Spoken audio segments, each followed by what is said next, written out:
بسم اللہ الرحمن الرحیم۔ معزز سامعین السلام علیکم۔ سامعین، آج کی ہماری ویڈیو ہے حضرت یوسف علیہ السلام کے حسن و جمال کے بارے میں۔ حضرت یوسف علیہ السلام کے والد کا نام حضرت یعقوب علیہ السلام، دادا کا نام حضرت اسحاق علیہ السلام اور پردادا کا نام حضرت ابراہیم علیہ السلام ہے۔ اس طرح حضرت یوسف علیہ السلام حضرت ابراہیم علیہ السلام کے پرپوتے لگے۔ حضرت یعقوب علیہ السلام کی 4 شادیاں ہوئیں۔ حضرت یعقوب علیہ السلام کی پہلی بیوی کے 6 بیٹے تھے، باقی 3 بیویوں سے 2 لڑکے پیدا ہوئے۔ حضرت یعقوب علیہ السلام کے 12 بیٹے تھے۔ سامعین، حضرت یوسف علیہ السلام حضرت یعقوب علیہ السلام کی دوسری بیوی سے پیدا ہوئے۔ حضرت یعقوب علیہ السلام کی دوسری بیوی کا نام راحیل تھا، جس سے اللہ تعالیٰ نے حضرت یعقوب علیہ السلام کو حضرت یوسف علیہ السلام اور بنیامین عطا فرمائے۔ جب حضرت یوسف علیہ السلام پیدا ہوئے تو حضرت یوسف علیہ السلام کی والدہ وصال فرما گئیں۔ حضرت یوسف علیہ السلام جب بچے ہی تھے تو ان کی پیشانی سے نبوت کے آثار نظر آنے لگے۔ یہی وجہ تھی کہ حضرت یعقوب علیہ السلام اپنے بیٹے یوسف علیہ السلام سے دوسرے بیٹوں کی نسبت زیادہ پیار کرتے تھے، اور یہ بات دوسرے بھائیوں کو گوارا نہ تھی۔ تاریخ کی کتابوں میں رحیم عورت کا ذکر آتا ہے جو زلیخا کے نام سے جانی جاتی ہے۔ وہ تیموس بادشاہ کی نسل میں سے تھی۔ اللہ تعالیٰ نے زلیخا کو بے تحاشا حسن و جمال سے نوازا تھا۔ حضرت علامہ ابن کثیر لکھتے ہیں کہ ایک دن زلیخا سوئی ہوئی تھی کہ حضرت یوسف علیہ السلام زلیخا کے خواب میں آئے، جبکہ ابھی تک زلیخا نے حضرت یوسف علیہ السلام کو کبھی نہ دیکھا تھا۔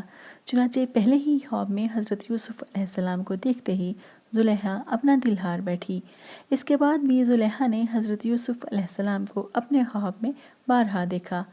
جب زلیخا حضرت یوسف علیہ السلام کو خواب میں دیکھتی تو اس کا عشق اور مضبوط ہوتا چلا جاتا۔ ایک دفعہ زلیخا نے خواب میں دیکھا کہ حضرت یوسف علیہ السلام عزیز مصر ہیں۔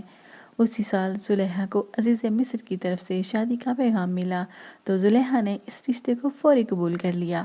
زلیخا نے سمجھا کہ یہ وہی انسان ہے جو میرے خواب میں آتا ہے۔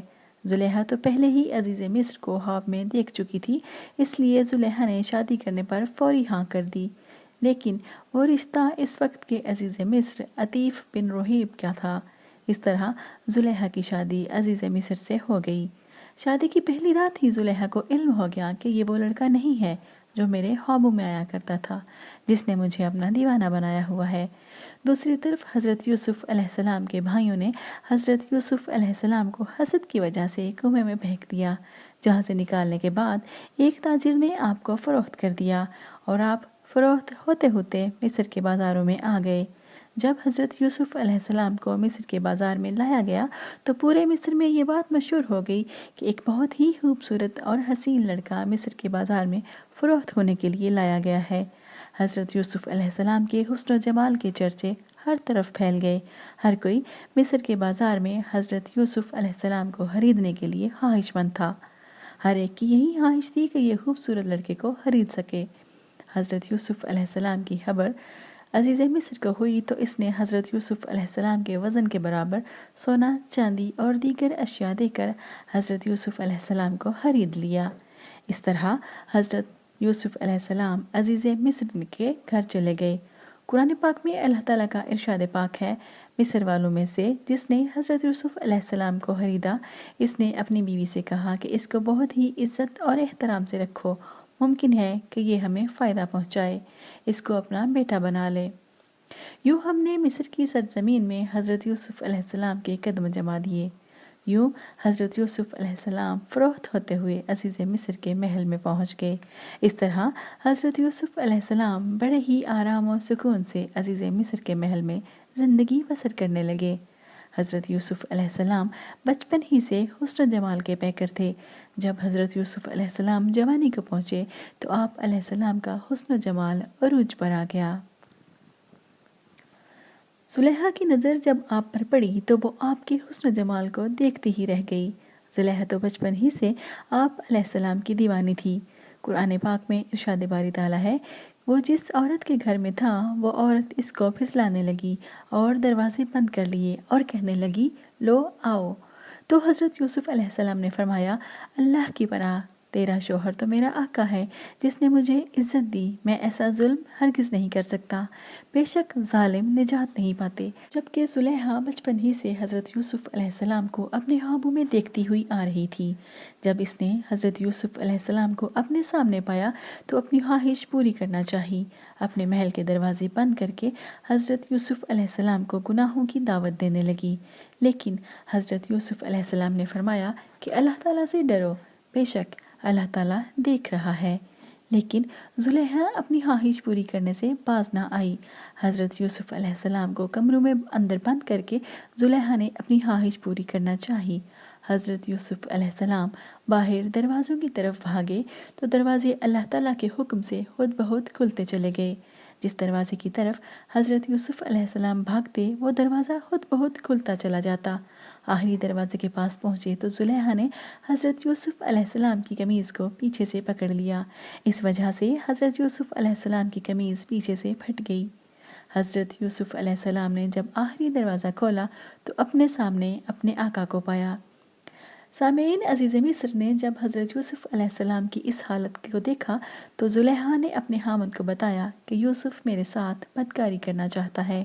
زلیخا نے اپنے خاوند سے کہا کہ جو بندہ تیری بیوی کے ساتھ بدکاری کرنا چاہتا ہو تو اس کو دردناک سزا دی جائے۔ ارشاد باری تعالیٰ ہے، یوسف بولے، یہی مجھے اپنی نفسانی خواہش کو پورا کرنے کے لیے بول رہی تھی۔ اس وقت عزیز مصر نے حضرت یوسف علیہ السلام سے پوچھا کہ تمہارے پاس کیا ثبوت ہے؟ روایات میں ہے کہ ایک چھوٹے نومولود بچے نے حضرت یوسف علیہ السلام کی پاک دامنی کی گواہی دی۔ اس چھوٹے سے بچے نے کہا کہ اگر قمیض آگے سے پھٹی ہے تو حضرت یوسف علیہ السلام گنہگار ہیں، اور اگر قمیض پیچھے سے پھٹی ہے تو زلیخا گنہگار ہے۔ اس طرح اس بچے نے اللہ تعالیٰ کے حکم سے بول کر حضرت یوسف علیہ السلام کی پاک دامنی کی گواہی دی۔ قرآن پاک کی سورہ یوسف آیت نمبر 26 میں ہے کہ عورت کے گھر والوں میں سے ایک گواہ نے گواہی دی، اگر اس کا کرتا آگے سے پھٹا ہے تو عورت سچی ہے، وہ جھوٹا ہے، اور اگر اس کا کرتا پیچھے سے پھٹا ہے تو عورت جھوٹی ہے، یوسف سچا ہے۔ سامعین عزیز مصر نے جب حضرت یوسف علیہ السلام کی قمیض کو دیکھا تو وہ پیچھے سے پھٹی ہوئی تھی۔ عزیز مصر نے زلیخا سے کہا کہ یہ تمہارا مکر و فریب ہے، اس میں کوئی شک نہیں کہ عورتوں کے فریب بہت ہی بڑے ہوتے ہیں۔ عزیز مصر نے حضرت یوسف علیہ السلام کو کہا تو اس بات کا فکر نہ کر۔ پھر عزیز مصر نے زلیخا کو کہا کہ تو اپنے گناہوں کی بخشش مانگ، بے شک تیری خطا بڑی ہے۔ چنانچہ زلیخا کا حضرت یوسف علیہ السلام کو اس گناہ کی طرف مائل کرنے کا قصہ پوری قوم میں آگ کی طرح پھیل گیا۔ پورے مصر کی خواتین زلیخا کو برا بھلا کہنے لگیں کہ اپنے ہی غلام کے ساتھ عاشقی معشوقی کرنے لگی ہو۔ اس طرح پورے مصر کے لوگوں کو اس بات کا علم ہونے لگا کہ عزیز مصر کی بیوی اپنے غلام کی محبت میں گرفتار ہو گئی ہے، وہ اپنے غلام پر عاشق ہو گئی ہے۔ ہم تو اس غلام کو نیک نیت مانتے ہیں۔ یہ غلطی زلیخا کی ہے جس نے اپنے غلام کو بدکاری کی طرف مائل کرنے کی کوشش کی۔ جب زلیخا نے دیکھا کہ سب عورتیں مجھ پر لعن طعن کر رہی ہیں، زلیخا نے سب عورتوں کو حضرت یوسف علیہ السلام کا حسن و جمال دکھانے کا ارادہ کیا، لہٰذا مصر کی عورتوں کو بھی پتہ چل سکے کہ زلیخا کیوں یوسف کے حسن و جمال پر عاشق ہوئی تھی۔ ایک دن زلیخا نے بڑے بڑے سرداروں کی بیویوں کو اپنے محل کے اندر دعوت دی۔ زلیخا نے سب عورتوں کے ہاتھ میں پھل اور چھریاں پکڑا دی۔ زلیخا نے حضرت یوسف علیہ السلام کو حکم دیا کہ ان عورتوں کے آگے سے گزرو۔ ادھر مصر کی سب عورتیں پھل تراش رہی تھیں۔ جب حضرت یوسف علیہ السلام ان عورتوں کے آگے سے گزرے، جب ان عورتوں نے حضرت یوسف علیہ السلام کو دیکھا تو سب عورتیں حضرت یوسف علیہ السلام کا حسن و جمال دیکھ کر مدہوش ہو گئیں، پھلوں کو کاٹنے کی بجائے اپنی ہی انگلیاں کاٹ بیٹھیں۔ جب حضرت یوسف علیہ السلام وہاں سے تشریف لے گئے تو سب عورتوں نے دیکھا کہ ان کی انگلیاں کٹی ہوئی ہیں۔ عورتوں کو دیکھ کر زلیخا بولی، یہی ہے وہ غلام کہ جس کی وجہ سے تم مجھ پر لعن طعن کر رہی ہو، مجھے بدنام کر رہی ہو۔ زلیخا نے مصر کی عورتوں سے کہا کہ میں نے ہر طرح سے اس کے ساتھ اپنا مطلب پورا کرنے کی کوشش کی ہے، لیکن یہ میرے ہاتھ سے بچ نکلا۔ اگر اس نے میری بات نہ مانی تو اس کو قید خانے میں ڈال دیا جائے گا اور یہ رسوا ہوگا۔ زلیخا حضرت یوسف علیہ السلام کو قید کروانے کے لیے اپنے شوہر کے پاس گئی۔ زلیخا نے اپنے شوہر سے کہا کہ پورے مصر کی عورتیں مجھ پر لعن طعن کر رہی ہیں، کیوں نہ حضرت یوسف علیہ السلام پر بدکاری کا الزام لگا کر انہیں قید خانے میں ڈال دیا جائے، اس طرح سے لوگوں کی نظر میں میری عزت قائم رہے گی۔ زلیخا نے عزیز مصر کی بہت ہی منتیں کی، تب جا کر عزیز مصر حضرت یوسف علیہ السلام کو قید کرنے کے لیے رضامند ہوا۔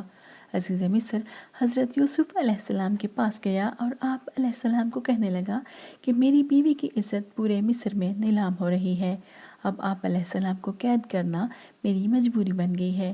پھر عزیز مصر نے حضرت یوسف علیہ السلام کو قید میں ڈال دیا۔ سامعین، اس طرح یوسف علیہ السلام نے بے گناہ ہونے کے باوجود 7 سال قید میں گزار دیے۔ 7 سال کے بعد عزیز مصر نے ایک عجیب خواب دیکھا جس کی تعبیر حضرت یوسف علیہ السلام نے بیان کی۔ یہ تعبیر بتانے کے بعد حضرت یوسف علیہ السلام کو قید سے رہائی مل گئی۔ اللہ تعالیٰ کی قدرت سے عزیز مصر حضرت یوسف علیہ السلام پر ایمان لے آیا۔ عزیز مصر نے اپنی موت سے پہلے ہی اپنے سارے اختیارات حضرت یوسف علیہ السلام کے حوالے کر دیے۔ اس طرح عزیز مصر نے حضرت یوسف علیہ السلام کو عزیز مصر مقرر کر دیا۔ چنانچہ عزیز مصر کی موت کے بعد وقت گزرتا گیا، زمانے میں عروج و زوال آتے رہے۔ عزیز مصر کی وفات کے بعد زلیخا مجبور اور تنگ دست ہو چکی تھی۔ زلیخا بوڑھی ہو گئی اور آنکھوں سے بینائی جاتی رہی۔ زلیخا کی یہ حالت دیکھ کر کسی نے زلیخا کو مشورہ دیا کہ آپ اپنی بے بسی حضرت یوسف علیہ السلام کے سامنے پیش کریں، شاید کہ حضرت یوسف علیہ السلام کو آپ پر رحم آ جائے اور آپ کی مالی امداد کر کے آپ کو غنی کر دیں۔ آپ کے شوہر نے بھی تو حضرت یوسف علیہ السلام پر نیکی کی ہے۔ آخرکار زلیخا ایک ایسے ٹیلے پر جا بیٹھی جہاں سے حضرت یوسف علیہ السلام گزرتے تھے۔ حضرت یوسف علیہ السلام اپنے 1,00,000 لوگوں کے ساتھ نکلے، جس میں آپ علیہ السلام کے وزیر اور مشیر بھی موجود تھے، تو زلیخا نے حضرت یوسف علیہ السلام کی خوشبو کو محسوس کر لیا اور کھڑی ہو گئی۔ زلیخا نے حضرت یوسف علیہ السلام کو آواز دی اور کہا کہ پاکی ہے اس ذات کی جس نے گناہ کے سبب بادشاہ کو غلام اور اطاعت کے سبب غلام کو بادشاہ بنا دیا۔ چنانچہ زلیخا کی عمر اس وقت بہت زیادہ تھی۔ حضرت یوسف علیہ السلام نے زلیخا سے دریافت کیا کہ آپ کون ہیں؟ زلیخا نے جواب دیتے ہوئے کہا کہ میں وہی ہوں جو آپ کی خدمت کیا کرتی تھی، آپ کے بالوں کو اپنے ہاتھوں سے بنایا کرتی تھی، آپ علیہ السلام کے رہنے کی جگہ کو صاف کیا کرتی تھی۔ مجھے میرے گناہ کی سزا اللہ تعالیٰ نے دے دی ہے، میں بوڑھی ہو گئی ہوں، میری ساری دولت جاتی رہی، میری آنکھوں کی روشنی چلی گئی، میں لوگوں کے ساتھ سوال کرنے پر مجبور ہوں۔ زلیخا کی بات سن کر حضرت یوسف علیہ السلام بہت زیادہ روئے اور زلیخا سے دریافت کیا کہ تیرے دل میں میری محبت باقی ہے؟ زلیخا نے جواب دیا، جی ہاں، مجھے اس ذات کی قسم جس نے حضرت ابراہیم علیہ السلام کو خلیل بنایا، مجھے آپ کی طرف ایک نظر دیکھنا سونا چاندی سے بہتر لگتا ہے۔ اس کے بعد اللہ تعالیٰ کی طرف سے حضرت یوسف علیہ السلام کو زلیخا کی طرف نکاح کا پیغام بھیجنے کا حکم ہوا۔ اللہ تعالیٰ کے حکم کی تعمیل کرتے ہوئے حضرت یوسف علیہ السلام نے زلیخا کی طرف یہ پیغام بھیجا کہ اگر آپ رضامند ہیں میں آپ سے شادی کرنا چاہتا ہوں۔ جب قاصد نے زلیخا کو یہ پیغام دیا تو زلیخا نے قاصد سے کہا کہ مجھے علم ہے کہ وہ مجھ سے مذاق کر رہے ہیں، جبکہ میں جوان تھی تب انہوں نے مجھ سے شادی نہیں کی، اب وہ مجھ سے کیسے نکاح کریں گے؟ اب تو میں بہت زیادہ بوڑھی ہو چکی ہوں، میری بینائی بھی نہیں ہے، لہٰذا اللہ تعالیٰ کی رضا کے مطابق زلیخا اور حضرت یوسف علیہ السلام کا نکاح ہو گیا۔ سامعین، حضرت یوسف علیہ السلام نے اللہ تعالیٰ سے دعا کی، اللہ تعالیٰ نے حضرت یوسف علیہ السلام کی دعا کو قبول فرما لیا، اللہ تعالیٰ نے زلیخا کا حسن و جمال پھر سے بحال کر دیا، اس طرح زلیخا پھر سے پہلے کی طرح جوان اور خوبصورت نظر آنے لگی۔ جب حضرت یوسف علیہ السلام کا نکاح زلیخا سے ہوا تو زلیخا باکرہ تھی۔ اللہ تعالیٰ نے حضرت یوسف علیہ السلام کو زلیخا سے 2 بچے عطا کیے۔ اللہ تعالیٰ نے حضرت یوسف علیہ السلام کو مصر کے غلام سے مصر کا بادشاہ بنا دیا تھا۔ بے شک اللہ ہر چیز پر قادر ہے، اللہ تعالیٰ جو چاہتا ہے وہ کر سکتا ہے۔ معزز سامعین، مجھے